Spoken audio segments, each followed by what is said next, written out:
is Bernard Grau, and I am the developer, the inventor of the emergency bandage. I'd like now to show you the short film on how to use the bandage in different situations. The emergency bandage is a new treatment device for the treatment of hemorrhage in pre-hospital emergency situations. The emergency bandage is double wrapped in sterile packaging. The outside packaging has 4 notches for easy access to the bandage. Opening it on one side either with your hands, or sometimes, as is the case, medics have only one hand to work with. At each notch, you can always open it. Access to the bandage, again, then there is the internal packaging. As long as these packages are intact, then there is sterility.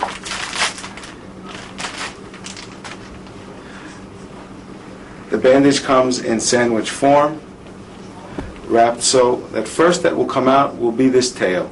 And this tail allows you to stretch the bandage without putting your fingers on the pad that comes to the wound. On the top side of the bandage, you have the pressure bar. The pressure bar is used to exert that direct pressure through the pad onto the wound to stop the bleeding in the field.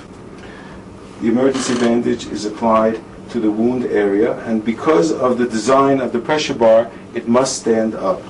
And it is there to readily accept the wrapping leader. So now you insert the wrapping leader into the pressure bar and you go back in the opposite direction. This locks the leader in place, but locks it that can always be moved and altered. It's not permanently locked. The pressure is then created when you wrap the leader on top of the plastic pressure bar, forcing it down through the pad onto the wound. And as you can see, once that's done, the pressure bar acts as a buckle as well, and it gives me a great deal of freedom, basically wrapping with one hand. After the application of pressure has been accomplished, you then wrap a few degrees downwards below the wound, and then a few more degrees above, and then you have created a secondary sterile dressing without the need for additional equipment. A very important factor as well is that once the pad is in place with the pressure and the secondary dressing, the whole application doesn't move. The closure bar is one of the major benefits of the emergency bandage. Very much like the pen in your pocket, when you reach the end of the leader, you find the previous revolution and insert it on both sides.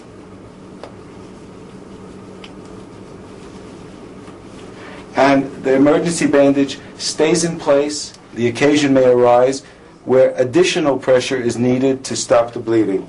So the closure bar is easily removed from closure position, and then you identify where the pressure bar is under the wrapping leader, and you take a revolution or two and you insert the closure bar under that revolution, making sure you have plastic to plastic, and you rotate it. This rotation bunches and tightens the wrapping leader on the top of the pressure bar, screwing the pressure bar down through the pad onto the wound. The wrapping leader remains wide here so as not to create an inadvertent tourniquet, whereas here you've created additional direct pressure by screwing down the pressure bar. Likewise, in the same fashion, closure is accomplished by hooking in one or two of the previous revolutions. Many times the possibility exists that if the wound is not too serious, a sling can also be affected by using the remainder of the leader. And that's done by just continuing the wrapping of the limb around and closing in this fashion. In spite of the pressure that's been exerted, there is still a pulse. It doesn't create a tourniquet effect. However, in extreme cases, there may be times where a tourniquet needs to be applied. And this is, of course, only for medical professionals. However, a tourniquet can be applied using the same principle. You remove the closure bar from its position, and you take some of the revolutions above the wound. You insert the closure bar in a previous revolution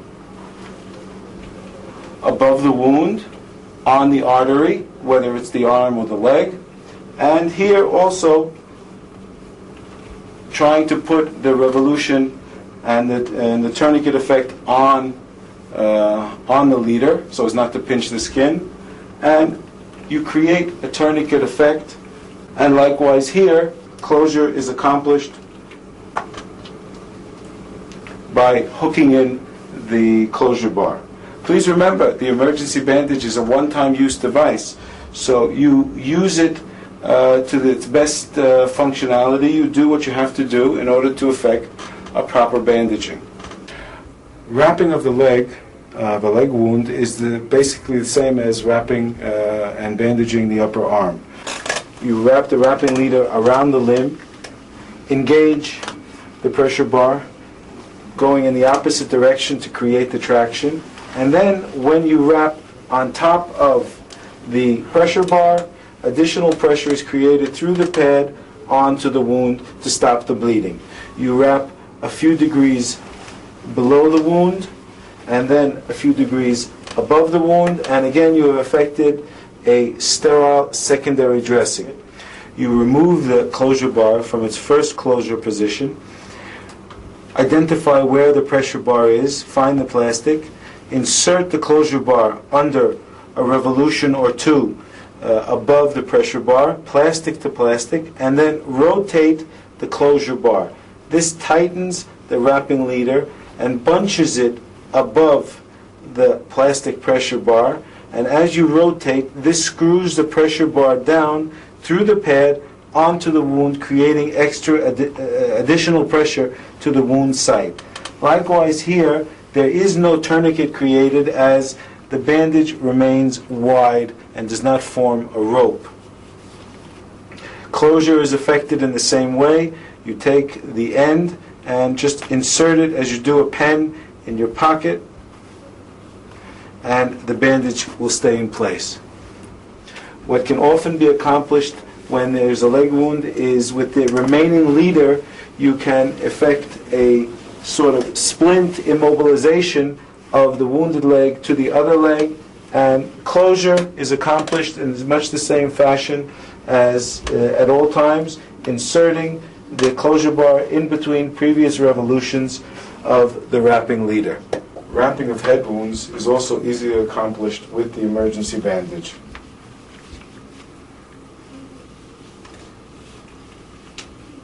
One of the major benefits of the plastic pressure bar is that it allows you to change direction while bandaging. You insert, as in previous situations. Now, if you have a serious bleeding wound, then you exert pressure when you wrap. If you do not have a serious bleeding wound, then it's used as a wound covering. I want to emphasize that the leader, the elastic leader of the emergency bandage, cups the chin very well and allows the person to still speak if he wants to. You cover the pressure bar, you wrap again, and now you have these hard corners which you can use to change direction in bandaging. And when you can change direction in bandaging, that always ensures you a better fixation of the bandage to the wound area. Closure is accomplished in the same way, where you take the closure bar and insert it in previous revolutions of the wrapping leader. The patient, any part of the head can be wrapped, and the patient can see most of the time and speak and laugh. Often wounds are on parts of the body that are not easily bandaged with the existing equipment. The emergency bandage pressure bar gives you the ability to bandage difficult parts of the body. If you have, for example, a wound in the armpit or the groin here, you can turn, using the elasticity of the wrapping leader, you can turn the pressure bar in the direction that you need it. And by wrapping, for example, and pulling from both sides at the same time, and then wrapping on top, you create a very strong placement of the bandage. It's not even necessary to go around the body, but if you want to, you always have enough wrapping leader to go around the body and create a very strong closure. Likewise, the closure, as in all cases, is by inserting the closure bar into a previous revolution. And there's wrapping of the body by using the different elements of the emergency bandage, the elasticity, the pressure bar, and the closure bar. Self-application of the emergency bandage on different parts of the body is easily accomplished with the emergency bandage. For example, on the upper arm, what you would do is create an inner space. You insert the wrapping leader into the pressure bar, using it as a buckle this time basically, and you bring the bandage and the pressure bar to the area that you need it. Wrapping the leader is accomplished with one hand basically, and closure, as when treating someone else, is accomplished in the same fashion, where you take the closure bar and insert it into previous revolutions, very much like a pen goes into a pocket. Application of the emergency bandage to the chest or torso, either in self-application or to a second party, is easily accomplished. For example, you would take, if it's self-application, you would take the emergency bandage and you would apply it to the area of the wound. You insert the leader into the closure bar and go back in the other direction. Depending upon where the wound is, you can then either move the bandage pad to where you need it to be, and then you wrap with the wrapping leader above the wound. The elasticized bandage allows the wounded, whether it's self-application or not, to continue to breathe without hindering his breathing. And again, closure is easily accomplished by inserting the closure bar into a previous revolution of the wrapping leader. Please feel free to contact your local representative regarding any questions that you may have about First Care products and the emergency bandage. We'll be happy to answer any questions that you have. Thank you very much.